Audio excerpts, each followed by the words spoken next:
लोग बचपन से यह पढ़ते आए हैं कि हिंदुस्तान की बुनियाद 3 खंभों पर टिकी हुई है: विधायिका, कार्यपालिका और न्यायपालिका।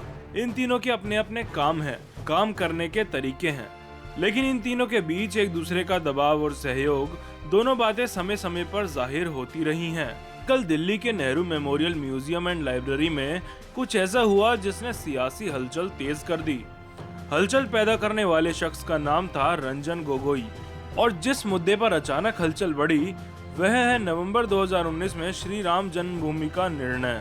रंजन गोगोई वर्तमान में राज्यसभा सांसद हैं और नवंबर 2019 में उन 5 जजों की बेंच के मुखिया भी थे जिन्होंने राम जन्मभूमि पर फैसला सुनाया था। गोगोई देश के 46वें सुप्रीम कोर्ट के मुख्य न्यायाधीश यानी CJI थे। दरअसल बुधवार को अपनी आत्मकथा जस्टिस फॉर द जज एंड बायोग्राफी में राम जन्मभूमि बाबर मस्जिद मामले को लेकर कई अहम बातें लिखी हैं।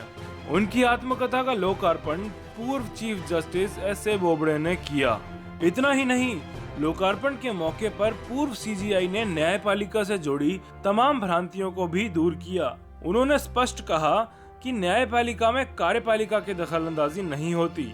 पूर्व CJI की किताब के अनुसार 2019 की 9 नवंबर को राम जन्मभूमि बाबर मस्जिद मामले में सर्वसम्मति से फैसला सुनाने के बाद उस समय के CJI रंजन गोगोई ने फैसला सुनाने वाली बेंच के अन्य न्यायाधीशों के साथ होटल ताज मानसिंह में डिनर किया था। उस दौरान सबसे अच्छी वाइन का ऑर्डर किया गया था।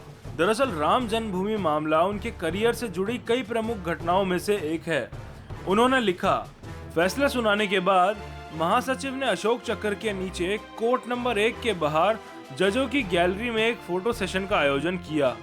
शाम को मैं जजों को डिनर पर ताज मानसिंह होटल ले गया। हमने चाइनीज खाना खाया और वहां उपलब्ध सबसे अच्छी वाइन की एक बोतल ली।